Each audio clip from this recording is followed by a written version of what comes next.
part of the public, especially the young, especially people that are very active in social media, I think that they have completely lost the public relations battle. I mean, I think that, Israel is loathed, and for a very good reason. They have killed a lot of people. They have initiated wars now also in Qatar, and they're bombing again Yemen, and they bombed. I mean, so I think that I was going to say bombed Tunis. So I think that people are seeing this and are reacting, and the Israelis realize, after having invested millions of dollars over a very long period of time in building a very muscular public relations and public diplomacy operation, which of course they call hasbara, which means the literal word in English. The word in English literally means convincing somebody, but it's essentially just propaganda. And of course, at a time of war, it's war propaganda, and at a time of genocide, it's genocide propaganda.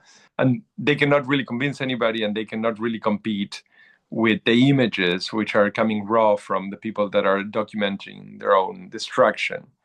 So I think that they're trying the next best thing, which is just bombing, pun intended, I suppose, bombing social media spaces, in between spaces and advertisement, with their messaging. It's just that their messaging is really not particularly convincing. And quite a bit of what I've seen is quite clearly disinformation. And I think that when people have been exposed to months and months and months of famine, the Israelis showing you a couple of restaurants or a couple of bars operating in Gaza, which incidentally they had been closed, most of the ones that they showed in one of these advertisements, since June, although they unfurled this thing in August. People tend to think that it's really just a bald-faced lie. So I don't really see that the effect of this campaign will have any positive results for Israel, to be quite honest. I think this is a little bit of the Barbra Streisand Tom Cruise effect, right? I mean, there was this famous moment in which Tom Cruise looked completely crazed in Oprah Winfrey's show in the US, and this thing circulated online, and then he tried to have it erased, and that really just propelled people to present more of it and to reproduce it and to repost it. So I think that when you're dealing something which has such clear echoes of the suffering of people that one knows, when you see families like your family, children like your children, grandparents like your grandparent, being decapitated, being starved to death, being incinerated, use school destroyed, etc., etc., there is quite simply no propaganda that can compete with that. I mean, the one thing you try to do is suppress it. And that's what they try to do in traditional legacy media.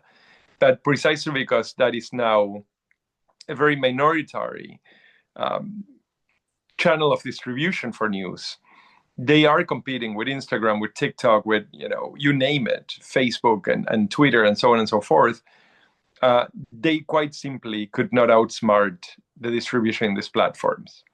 So in a way, when it became clear that they were trying to shield themselves by killing journalists and shifting the narrative and the information and suppressing the information in major channels, like not allowing a channel here to use the word genocide, or pressuring like a media outlet there not to talk about, famine, or seeing people in Sky Australia, which has become infamous, debating the question of whether this is a genocide. I think that quite clearly they put themselves in the role not of the victims, but they put themselves in the obvious role of trying to suppress media.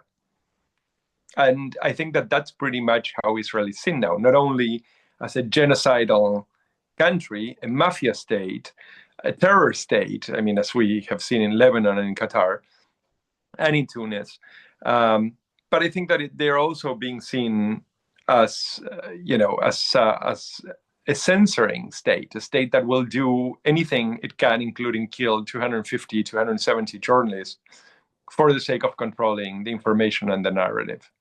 I think it's really finished. I mean, I really think that the battle is completely over. It's not that it's not going to work. It's that they have lost the public relations battle. And the reason for that is that propaganda is only effective insofar as you do not think it is propaganda.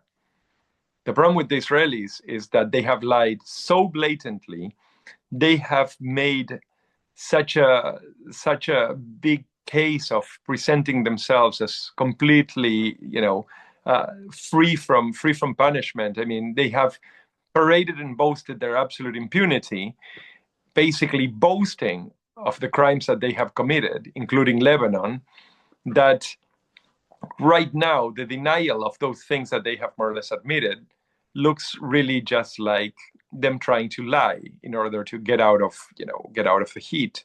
So I think that the problem is, again, propaganda works only insofar as you don't know it's propaganda. And I think that people look at Israel saying anything at this point, quite literally anything, and everything looks like propaganda and everything looks like a lie. So I cannot give you hard numbers because the question as to how the broader public sees this content obviously is one that would be very difficult to track.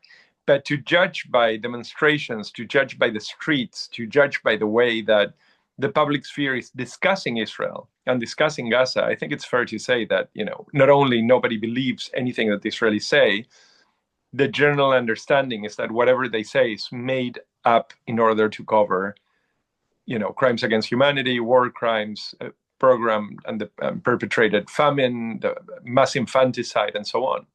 There is a future ahead which will not, I think, be about what Israel has done. What Israel has done is absolutely clear, and I think we only come to justice insofar as the Israelis are punished. And I wish for a Nuremberg-style punishment, either with gallows or with life convictions. But I think that the one that the rest of us are going to have to start reckoning with is what did the media do? Because all of this has been possible only by 2 years of media and political groups claiming that there was nothing to look at, that we shouldn't worry, that we should just go on watching cats scared of cucumbers on our TikTok. Those people are the ones that basically covered up what, in my mind, is the greatest crime that has been committed in the history of humankind, really. Because, again, even if in other places like Sudan, or in places like Ethiopia, or in places like Bosnia, or in places like Myanmar, the number of victims were bigger. In those genocides, we were not all implicated daily. We were not given the opportunity daily to stop it, and we did nothing. And with Gaza, we had the opportunity every single day to stop it.